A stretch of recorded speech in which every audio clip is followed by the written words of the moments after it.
Beleza? Então vamos lá, vou colocar meu cronômetro aqui também. Maravilha! Então, pessoal, boa noite a todos. Obrigadão, Tiagão, pelo convite, por fazer o convite para estar aqui hoje. E foi muito legal mesmo eu ter recebido esse convite. Quando o Thiago mandou para mim com algumas sugestões de temas, aí eu olhei na hora ali, Ressurreição dos Mortos, e falei, não, deixa esse aqui comigo, porque esse tema é muito legal. Na hora que o Thiago me mandou, eu escolhi, né, Ressurreição dos Mortos, porque eu me lembrei da aula, né, claro, da ITM, somos todos a ITM lá, e eu me lembrei como eu saí impactado dessa aula. Na época, foi lá por 2007, 2008, ministrada pelo nosso querido Ronald Gortz, e uau, foi fantástico, assim. Só que o mais interessante é que, alguns anos depois, eu esqueci por quê. Por que foi tão legal aquela aula, sabe? Então, para mim, foi uma chance para eu rever o conteúdo e me lembrar por que foi tão legal aquela aula e me reconectar com esse tema, que é muito, muito, muito importante e é fundamental para a nossa vida cristã.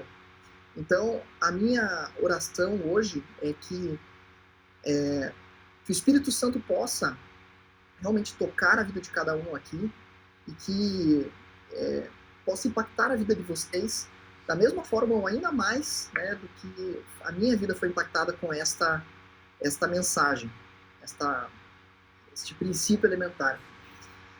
E principalmente que a gente saia desta aula movidos a agir, sabe? A palavra diz que a letra mata, mas o espírito vivifica. Então, a ideia não é simplesmente trazer conhecimento e que a gente saia daqui sabendo mais sobre o elementar da ressurreição dos mortos, mas que a gente possa mudar a nossa identidade, que a gente possa mudar a nossa mente e agir conforme esse princípio diz. Então, eu vou compartilhar aqui alguns slides, e que são slides aqui só tem os versículos que eu vou utilizar aqui para basear a gente neste princípio, tá?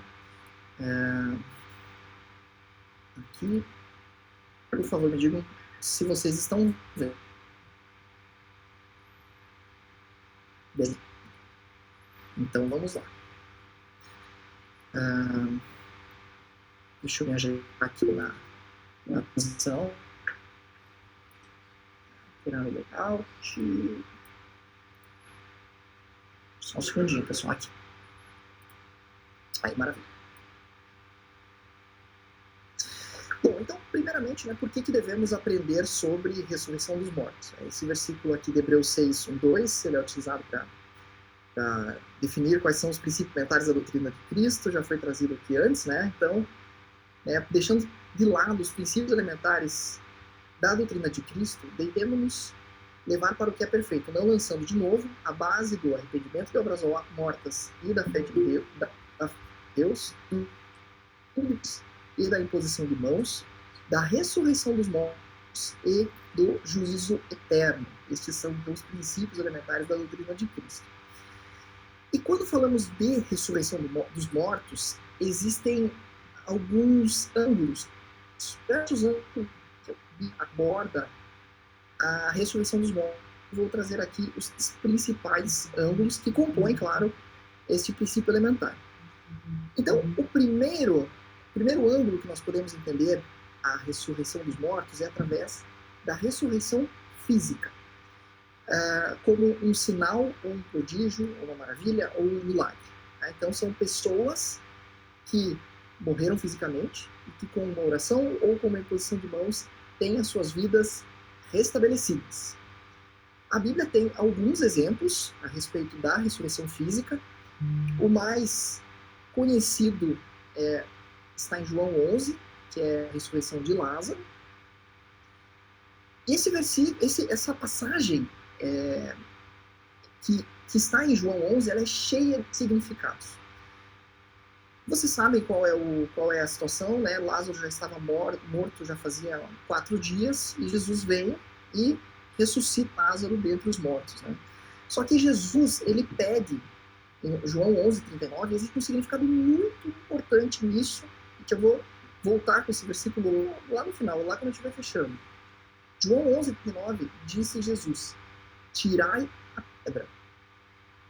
Marta, irmã do defunto, disse: Senhor, já cheira mal, porque já é de 4 dias. E daí, em João 11:41, tiraram, pois, a pedra de onde o defunto jazia. Ou seja, Jesus ressuscitou Lázaro, mas nós, né, as pessoas que estavam lá, é que precisaram tirar a pedra para que Lázaro fosse ressuscitado. Jesus ia fazer, talvez, em termos de prodígios e de maravilhas, né, talvez o maior desses milagres, que é ressuscitar um morto. E seria tão fácil para Jesus também remover a pedra, né, fazer um pouco assim, tipo meio magneto, né, sai a pedra, vem Lázaro, né, mas não foi isso que aconteceu. Jesus pediu para que as pessoas que estivessem ali removessem a pedra. E depois eu vou voltar um pouquinho nesse versículo aqui. Nós temos o segundo exemplo de uma ressurreição física, que é em Atos 9:36-41, a ressurreição de Dorcas. Quem fez a ressurreição de Dorcas, no caso, né, quem operou esse milagre foi Pedro. Em Marcos 5:21-43, nós temos a ressurreição de Tabita, ou Tabita, né, não sei como é que seria essa entonação aqui, mas Jesus também opera a ressurreição de uma menina chamada Tabita, em Marcos 5:21-43.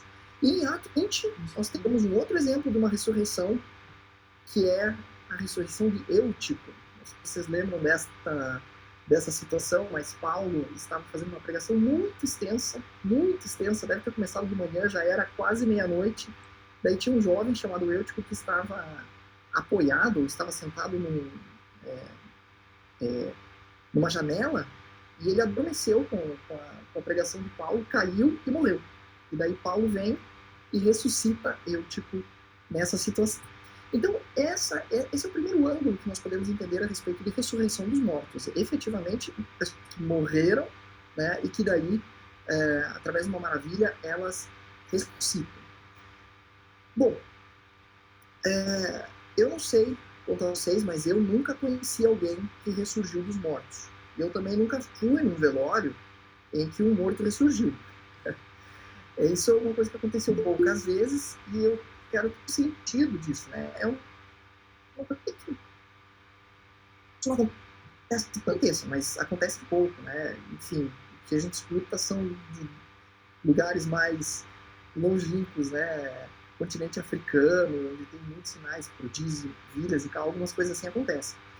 Mas essa ressurreição como maravilha acontece para que Jesus possa mostrar que ele tem domínio e poder sobre a morte.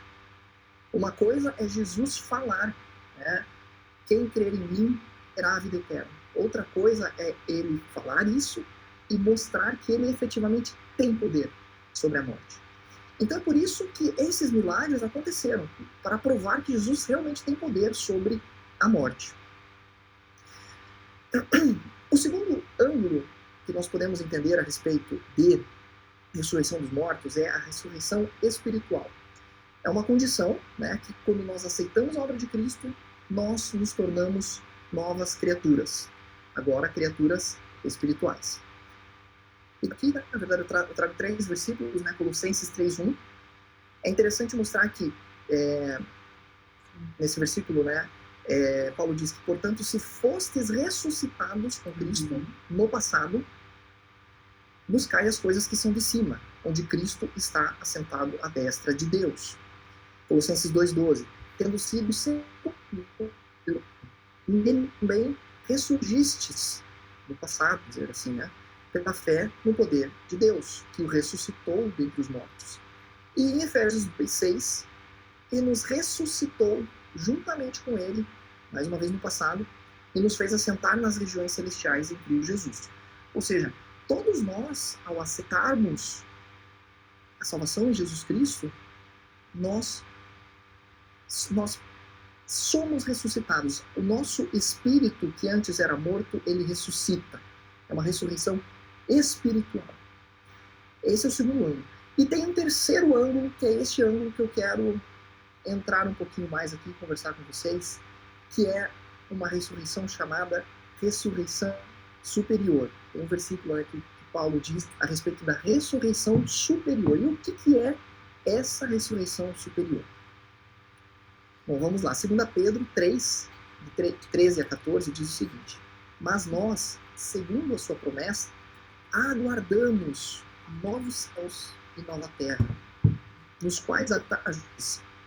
Pelo que, amados, aguardando estas coisas, procurai que deles sejais achados inculados e irrepreensíveis em paz. Estamos aguardando novos céus e nova terra. 1 Tessalonicenses 4, 14 e 16. Pois o mesmo Senhor descerá do céu com grande brado, a voz do arcanjo, ao som da trombeta de Deus, e os que morreram em Cristo ressurgirão nele. E é claro, se estamos falando dessa ressurreição que acontece nos últimos dias, como não mencionar Apocalipse? Apocalipse 20, 4 a 6. Reviveram e reinaram com Cristo durante 1000 anos. Mas os outros mortos não reviveram, até que os 1000 anos se completassem. Esta é a primeira ressurreição. Sobre estes não tem poder a segunda morte, mas serão sacerdotes de Deus e de Cristo, e reinarão com ele durante os 1000 anos. Este terceiro ângulo da ressurreição, que é a ressurreição superior, é a ressurreição que vai acontecer quando Jesus Cristo voltar. Glória a Deus por isso. Glória a Deus por isso. Jesus Cristo vai voltar, e quando Jesus voltar, vai acontecer simultaneamente duas coisas. Os que estiverem mortos em Cristo irão ressurgir, e os que porventura estiverem vivos serão arrebatados. Esta é a terceira da E é muito legal isso. Glória a Deus isso, porque esta é a esperança da nossa salvação. Nós estamos esperando por esse dia. O dia que Jesus Cristo vai voltar e nós ressurgiremos ou ressuscitaremos com Ele. E precisamos entender algumas coisas aqui. Em primeiro lugar, a salvação, quando falamos de salvação, a salvação é pela graça. Não existe nada que a gente possa fazer ou que a gente deixe de fazer que irá justificar a nossa salvação. Ela é um dom de Deus, ela é gratuita, ela é através de Cristo Jesus. Ou seja, ok, pela salvação, para obtermos a salvação, não existe nada que a gente precise. Quando olhamos para esta ressurreição dos mortos, que é a esperança da nossa salvação, é esse o grande motivo pelo qual nós aceitamos, né, a salvação em Cristo Jesus, nos dá a impressão data que isso vai acontecer em uma data específica e que, como já existe essa data específica, também nós não precisamos fazer, porque isso vai acontecer. E é aqui que nós precisamos nos atentar. É aqui que nós temos nós corremos o risco de entender o seguinte: ok, por um lado, a graça, nós não precisamos fazer nada para obtermos a graça. E para ressuscitarmos com Cristo, também não precisamos fazer nada, porque isso é uma data. Cristo vem, a gente ressuscita. E aqui que eu queria conversar com vocês, e é isso que eu acredito que pode mudar o nosso entendimento a respeito dos nossos dias aqui na Terra. Eu quero trazer aqui, eu quero dissecar um pouquinho este versículo muito conhecido, que é Filipenses 3:13. Paulo diz o seguinte: irmãos, quanto a mim, não julgo havê-lo alcançado, mas uma coisa eu faço. Das coisas que para trás ficam, e avançando para diante, sigo o alvo, para o prêmio da soberana vocação de Deus em Cristo Jesus. E aqui eu faço a seguinte pergunta, eu já vou responder logo em seguida. Qual é o alvo? Qual é o alvo que Paulo está falando? Às vezes nós utilizamos alguns versículos na Bíblia, nós escutamos, né, colocamos em diversos contextos aqui, mas Paulo está sendo muito específico nesse contexto. Paulo está falando de um alvo muito específico. E qual alvo que é esse? Se nós expandirmos um pouco ali Filipenses 3, pegarmos alguns versículos acima, Paulo fala qual é esse alvo. E eu quero começar a partir do versículo 10. Para o conhecer e o poder da sua ressurreição, e a comunhão dos seus sofrimentos, conformando-me com ele na sua morte. E aqui está o alvo de Paulo, para de algum modo alcançar a ressurreição dentre os mortos. Essa palavra é importante, alcançar. Significa,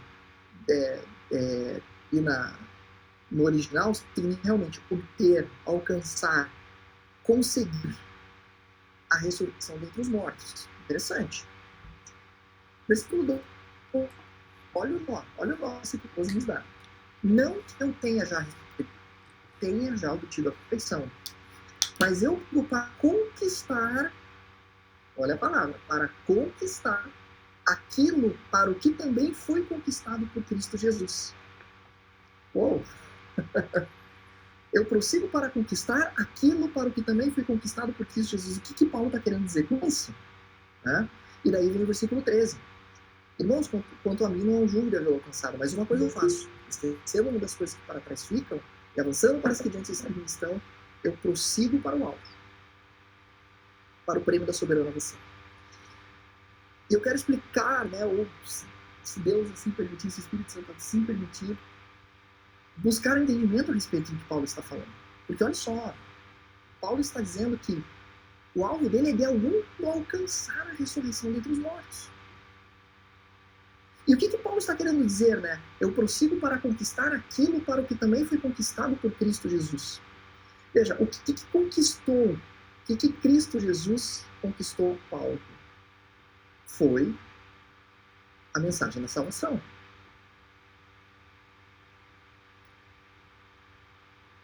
Paulo foi conquistado por Cristo, né? E por isso ele foi convertido. Mas Paulo também diz o seguinte: eu prossigo para conquistar aquilo pelo qual eu também fui conquistado por Cristo Jesus. Ué, mas a salvação não é pela graça? É pela graça, continua sendo pela graça. Isso é inabalável. Mas a ressurreição dos mortos não é apenas uma data específica no calendário de Deus e que vai acontecer sem que a gente faça ou deixe de fazer as coisas. Nós precisamos alcançar a ressurreição entre os mortos. Nós precisamos conquistar aquilo, conquistar a promessa pela qual Paulo foi conquistado por Cristo. Paulo foi conquistado porque Cristo Jesus falou para ele: ei, no fim dos dias eu vou voltar e você vai voltar comigo. E Paulo está dizendo o seguinte: eu prossigo para conquistar isso, para alcançar isso. Interessante. E eu quero explicar por que é assim, por que isso é assim. Vamos lá. Agora aqui eu vou trazer alguns versículos, tá? Para trazer um entendimento a respeito de por que a ressurreição dos mortos não é simplesmente uma data que já está predefinida por Deus, e que nós precisamos alcançar, nós precisamos fazer com que isso aconteça. Bom, vamos lá. Efésios 1, de 21 a 23, diz o seguinte: acima de todo principado, poder e potestade e domínio e de todo nome que se nomeia, não somente nesse século, mas também no vindouro, e sujeitou todas as coisas a seus pés. E sobre todas as coisas o constituiu como cabeça da igreja. É o seu corpo, a plenitude daquele que cumpre tudo em todos. Ó, que legal, beleza. Né? O que é importante desse versículo? Paulo diz que Cristo sujeitou todas as coisas a seus pés. Em Hebreus 2,8 diz o seguinte: todas as coisas lhe sujeitaste debaixo dos pés. Ora, visto que lhe sujeitou todas as coisas, nada deixou que ele não seja sujeito. Mas agora ainda não vemos que todas as coisas lhe estejam sujeitas. Interessante esse versículo. Interessante esse versículo. Vamos para o próximo. Em Salmo 110, 1. Olha a cadência disso aqui, olha como essa frase aparece várias vezes na Bíblia, isso é importante. Disse o Senhor ao meu Senhor, disse Deus a Jesus, assenta-te à minha mão direita, até que eu ponha os teus inimigos por estrado dos teus pés. Jesus, né, Deus falou para Jesus o seguinte, Jesus, fica aqui na minha direita até que eu ponha os teus inimigos por estrado dos teus pés. Isso significa que quando todos os inimigos estiverem por estrado dos pés de Jesus, o que vai acontecer? Aí sim virá o fim. Depois virá o fim, quando tiver entregado o reino a Deus, ao Pai, e quando houver aniquilado todo o império e toda a potestade e força. Quando houver aniquilado todo o império, toda a potestade e força. Porque convém que reine até que haja posto a todos os inimigos debaixo de seus pés. Olha isso de novo aparecendo. Ora, o último inimigo que há de ser aniquilado é a morte. Porque todas as coisas sujeitou debaixo de seus pés. De novo falando isso. Mas, quando diz que todas as coisas lhe estão sujeitas, claro que se excetua aquele que lhe sujeitou todas as coisas. E quando todas as coisas lhe estiverem sujeitas, então também o mesmo filho se sujeitará àquele que a todas as coisas lhe sujeitou, para que Deus seja tudo em todos. O final está dizendo o seguinte, que é claro que Deus não está sujeito a isso. Isso se excetua. E quando todas as coisas estiverem sujeitas, Jesus vai se sujeitar a Deus para que Deus seja tudo em todos. Mas olha que interessante. Vários versículos dizem o seguinte, que Jesus tem por direito, por sentença, todas as coisas devem estar debaixo dos pés de Jesus. E Jesus, é claro, principalmente pegando lá em Efésios, Jesus é o cabeça de um corpo chamado igreja. Então, quando falamos que todas as coisas estão sujeitas aos pés de Cristo, todas as coisas estão sujeitas à igreja. Ok? Só que a palavra também diz que nem todas as coisas ainda estão sujeitas.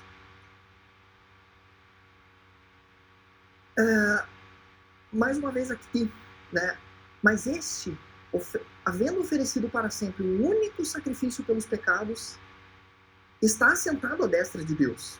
Daqui em diante, esperando, até que os teus inimigos sejam postos por estrado dos seus pés. Jesus Cristo está à direita de Deus, esperando os inimigos estarem debaixo dos pés dele, para que então ele possa levantar, e quando ele levantar, ele virá para a terra, e assim, então, os mortos em Cristo ressurgirão. Arrependei-vos, pois, e convertei-vos, para que sejam apagados os vossos pecados, e venham assim os tempos do refrigério pela presença do Senhor. E envie ele a Jesus Cristo, que dantes já foi pregado, o qual convém que o céu contenha, até os tempos da restauração de tudo, dos quais Deus falou pela boca de todos os seus santos profetas, desde o princípio. Está falando mais uma vez, o céu está contendo até os tempos da restauração de tudo.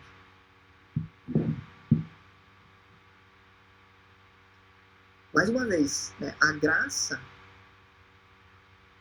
a salvação em Cristo Jesus, ela é dom gratuito de Deus. A gente não precisa fazer nada, a gente não precisa fazer nenhuma obra para que nós sejamos salvos.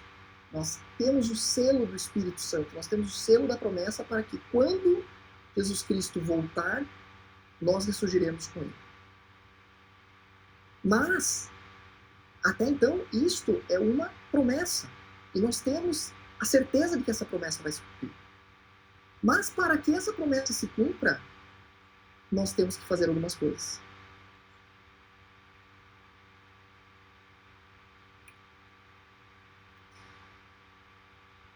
Porque nele foram criadas todas as coisas que há nos céus e na terra, visíveis e invisíveis, sejam tronos, sejam dominações, sejam principados, sejam potestades.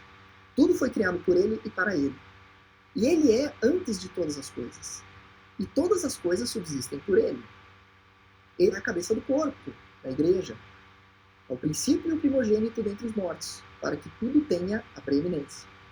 Porque foi do agrado do Pai que toda a plenitude nele habitasse e que, havendo por ele feito a paz pelo sangue da sua cruz, por meio dele reconciliasse consigo mesmo todas as coisas, tanto as que estão na terra como as que estão nos céus.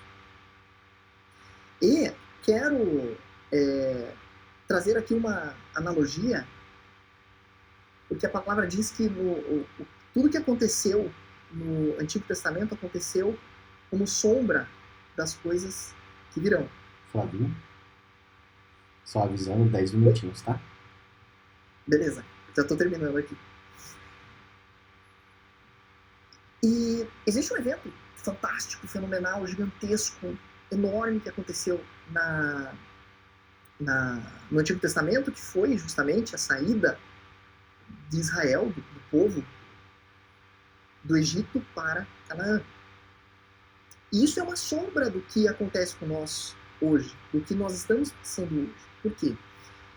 Porque, se alguém souber o dado exatamente, pode até comentar aqui, eu ouvi uma vez isso, mas eu não lembro exatamente qual que é a medida certa, né? Mas existem estudos que dizem o seguinte, que se Moisés saísse do Egito e tomasse o caminho mais curto para Canaã, esse trajeto demoraria algumas semanas ou alguns poucos meses. Mas a verdade é que demorou 40 anos para que eles pudessem entrar. E por que demorou 40 anos? Porque o povo de Israel não fez a parte dele. Foi um povo que continuou adorando outros deuses. Foi um povo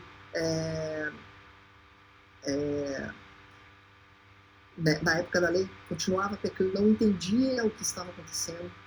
E por isso demorou 40 anos para que eles pudessem chegar na Terra Prometida.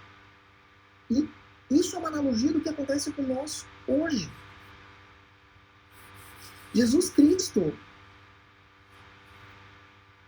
E claro, existe uma escatologia por trás, né? A gente sabe que existem algumas coisas que estão pré-definidas no livro de Daniel, no livro de Apocalipse e tal. Mas hoje nós não. Hoje Jesus, a verdade é que Jesus ainda não voltou porque nós não concluímos a nossa parte. Nós não colocamos todos os inimigos por debaixo dos pés de Jesus. E é isso que eu quero trazer. É por isso que quando nós somos salvos, nós não somos arrebatados imediatamente. Por que nós continuamos aqui na Terra?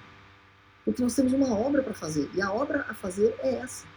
Colocar os inimigos por debaixo dos pés de Jesus. Então o que está retendo o fim? O que está retendo o fim é a obra inacabada. Nós temos uma obra para fazer e esta obra está inacabada.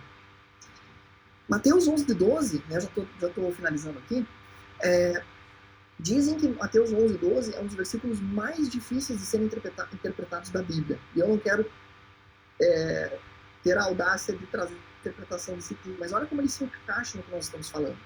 Desde os dias de João Batista até agora, o reino dos céus é tomado por esforço. E os que se esforçam se apoderam dele. E esse esforço não é um esforço da salvação. É um esforço de trazer o reino dos céus. É entrar na Nova Jerusalém. É fazer a Nova Jerusalém descer dos céus. Efésios 2:10. Né? Nós somos feitura sua, criados em Cristo Jesus para as boas obras, as quais Deus preparou para que andássemos nelas. E em Filipenses 2:12 e 13, diz o seguinte, que Assim, pois, amados meus, como sempre obedecestes, não só na minha presença, porém muito mais agora, na minha ausência, desenvolvei a vossa salvação com amor. Isso aqui eu estou dando algumas dicas, né, ou algumas pistas do que nós devemos fazer para que esta obra seja concluída. Nós fomos criados em Cristo Jesus para as boas obras. Nós temos que desenvolver a nossa salvação.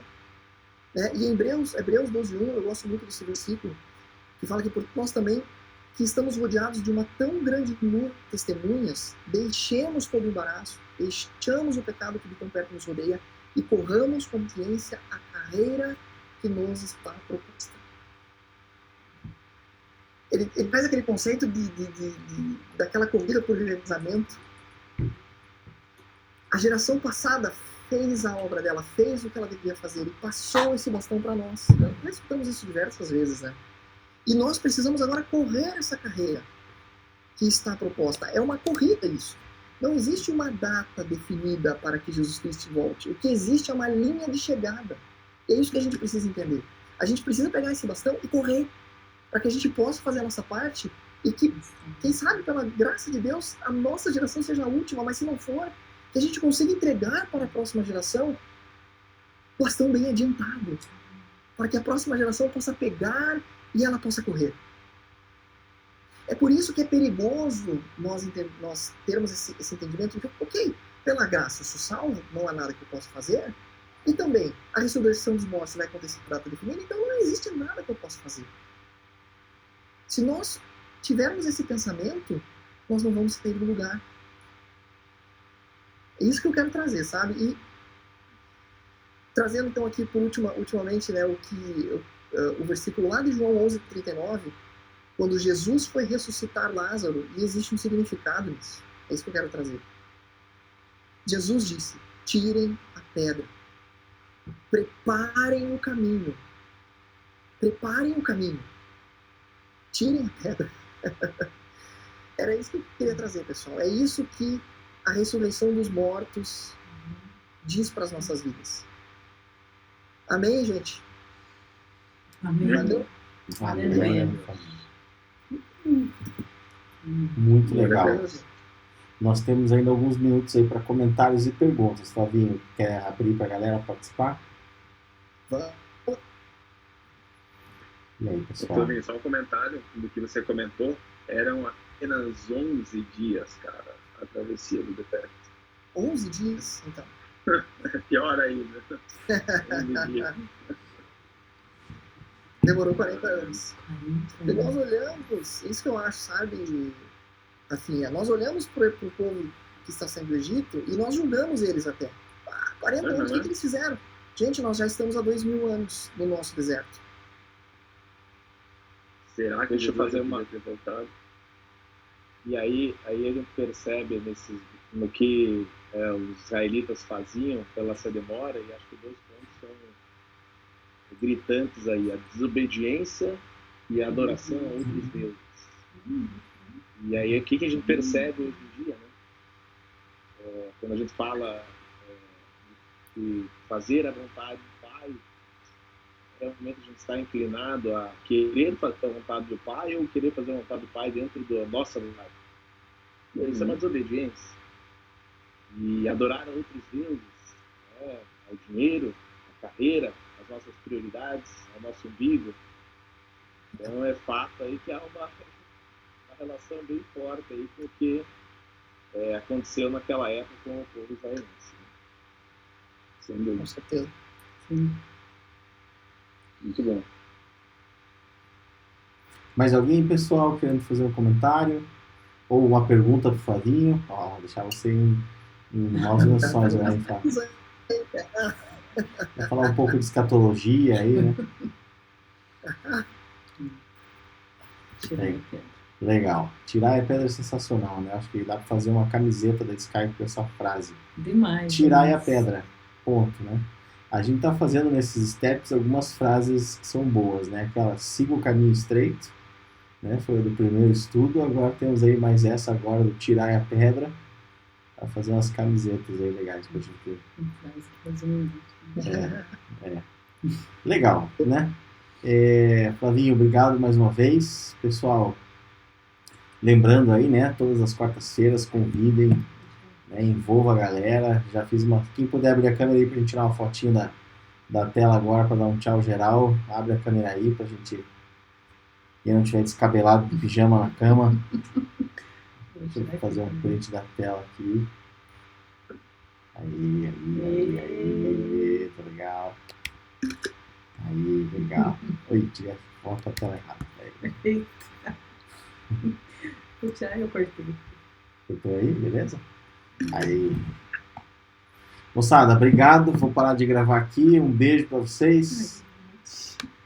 E aí, até a próxima quarta-feira. Valeu, Flavinho. Valeu, galera. Um abração. Valeu, gente. Obrigado por tudo. Valeu. Até mais.